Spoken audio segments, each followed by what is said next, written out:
Terima kasih Anda masih bersama kami. Bagi Anda yang baru saja bergabung, kami hadirkan kembali 3 berita utama hari ini. Gegara saklar listrik rusak, rumah lansia di Solo habis terbakar.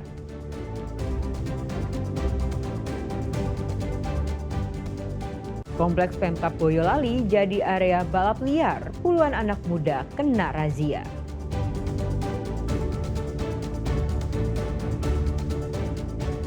Demi bantuan langsung tunai senilai Rp900.000, warga Semarang dan Tegal rela antre sebelum petugas tiba di lokasi pembagian.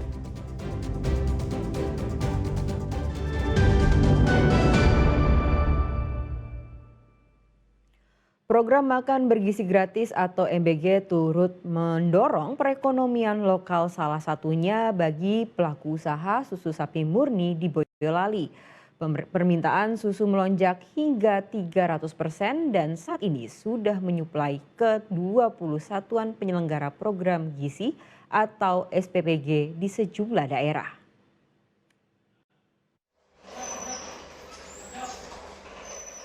Rumah produksi susu steril di Desa Singosari, Kecamatan Mojosongo, Kabupaten Boyolali ini tampak sibuk mengemas susu.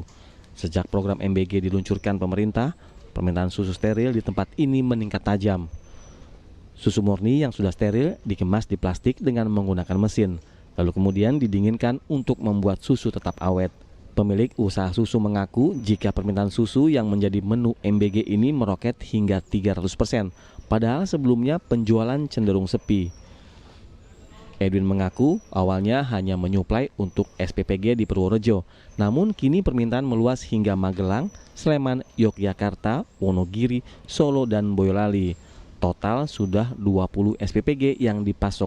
Dalam sehari, produksi susu mencapai 1.500 liter atau 15.000 kemasan kecil. Jumlah tersebut bisa memenuhi hingga 7 dapur SPPG per hari. Sampai sekarang kurang lebih 20 SPPG tersebar dari Purworejo, Magelang, Sleman, Jogja, Boyolali, dan setiap harinya berapa? Setiap hari kita kapasitas produksi saat ini 1.500 liter, kurang lebih jadi 15.000 pieces. Untuk mengcover per hari itu bisa di 6-7 dapur. Sampai saat ini luar biasa memang permintaannya, cuman kita masih bisa lah untuk meningkatkan produktivitas. Makanya kita juga membangun tempat produksi yang baru. Berkah dari MBG ini, rumah produksi milik Edwin kini menambah karyawan untuk memperbesar produksi agar pemenuhan pesanan susu tercukupi. Yulianto melaporkan dari Boyolali. Imbas cuaca buruk, harga cabai rawit dan bawang merah di Klaten mengalami kenaikan. Kenaikan itu pun membuat sebagian konsumen akhirnya memilih membeli cabai rawit rusak dengan harga yang lebih terjangkau. Musim penghujan, harga cabai semakin pedas. Di pasar tradisional Mandis Renggo, Kabupaten Klaten, harga cabai rawit pada sepekan terakhir mengalami kenaikan. Kini cabai rawit dijual seharga Rp55.000 per kilogram, padahal sebelumnya hanya Rp35.000. Kenaikan juga terjadi pada harga jual bawang merah. Dari semula Rp32.000, kini menjadi Rp38.000 per kilogram. Kenaikan ini diduga dipicu oleh panen petani yang berkurang saat musim penghujan.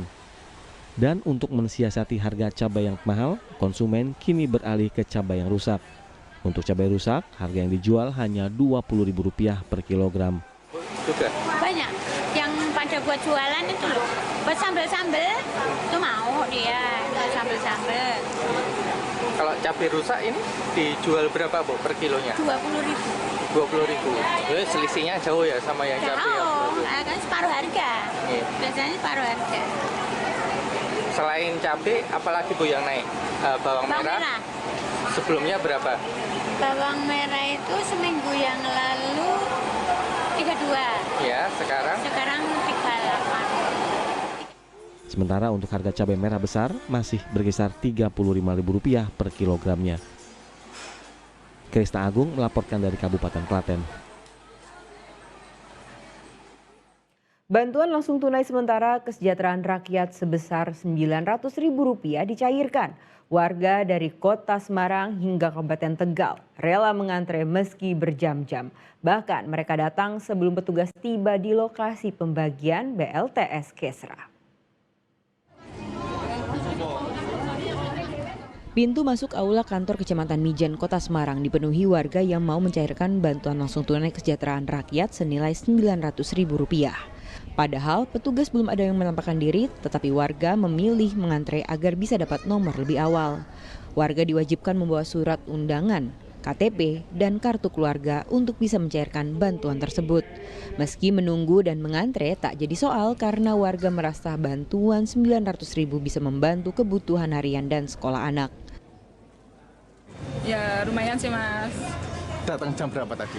Setengah 8. Setengah 8. Padahal mulainya jam berapa? Jam 8 bukanya ya. Jam 8. Iya. Nah, Soalnya ini mau ada kesibukan lagi sih Mas. Jadi tadi datang lebih awal gitu ya? Iya. Ini uang ini mau digunakan untuk apa ini Bu? Buat ditabung. Ditabung ya? Iya. Buat besok anak sekolah mau masuk SMA. Wow, Dapatnya Rp900.000 buat kebutuhan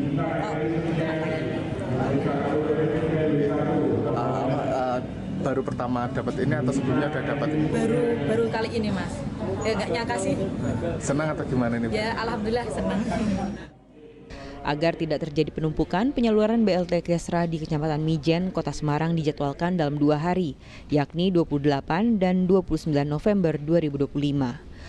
Penyaluran dibagi 2 berdasarkan wilayah tinggal kelurahannya, yakni Tambangan, Wonolopo, dan Wonoplumbon, dengan total 893 penerima manfaat.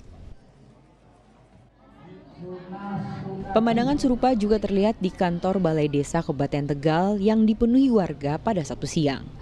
Ratusan penerima bantuan langsung tunai sementara kesejahteraan rakyat 2025 BLTS Kesra rela berdesakan dan mengantre sejak pagi.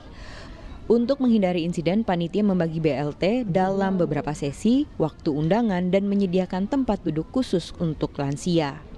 Penerimaan dana sebesar Rp900.000 dirasa bisa memenuhi kebutuhan hidup sehari-hari.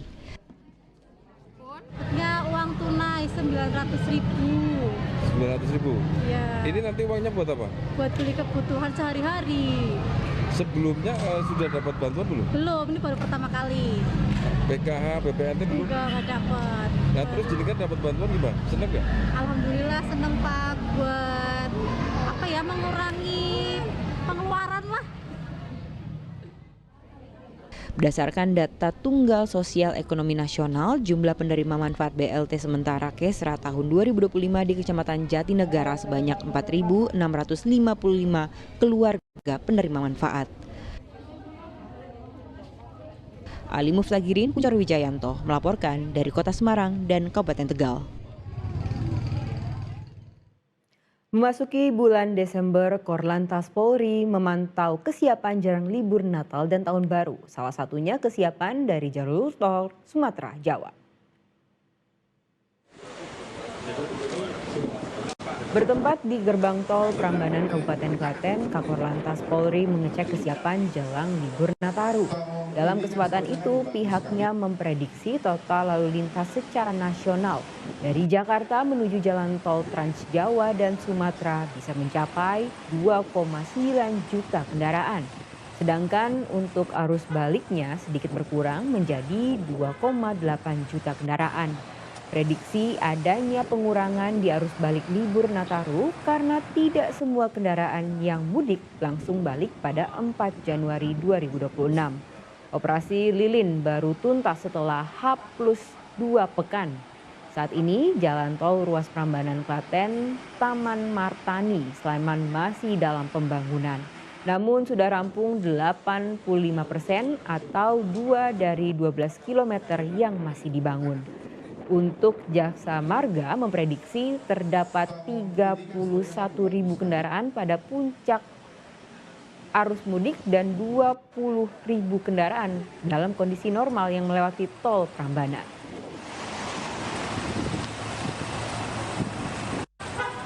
Kenapa antara proyeksi keluar dan proyeksi masuk itu agak beda. Karena sekembalinya setelah keluar dari Jakarta, baik yang dari Merak, Cikupang, sampai ke Lampung, Sumatera, yang ke Transjawa, Jawa Timur, itu sebelum operasi selesai, itu belum kembali. Jadi nanti selesai operasi plus 2 minggu, baru yang kira-kira 1-2 juta itu baru masuk Jakarta. Ini proyeksinya.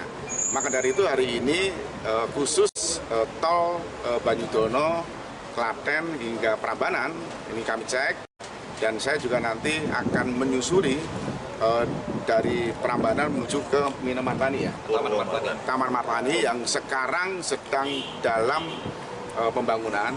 Dari 12 km sudah selesai 10 km Pak ya. Yang 2 km nanti akan kita cek. Syukur-syukur nanti kami akan koordinasi, bukan intervensi ya, kami akan koordinasi pada saat nanti ada puncak arus di Natal dan Tahun Baru, itu sudah bisa difungsionalkan. Dari Banyudono sampai dengan Prambanan ini sudah sama-sama kita ketahui, sudah operasi sudah sejak bulan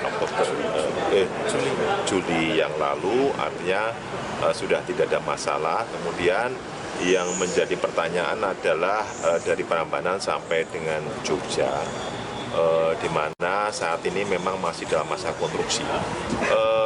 Prambanan adalah kilometer 30, yang di Purwomartani itu adalah 42. Sehingga ada 12 kilo yang tadi disampaikan oleh Pak Kakor Lantas. Sementara untuk pekerjaan main road-nya itu antara 10-an kilo sudah selesai, walaupun masih menyisakan untuk fasilitas jalan tol, rambu-rambu dan sebagainya. Namun yang 2 kilo lebihnya yang ada di Simpang Susun ini masih dalam tahap konstruksi.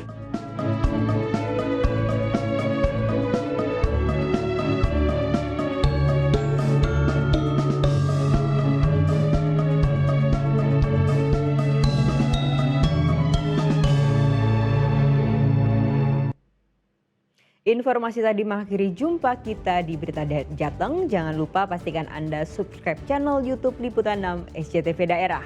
Atas nama rekan yang bertugas, saya Nadia Kartika berterima kasih atas kebersamaan Anda. Selamat beraktivitas dan sampai jumpa.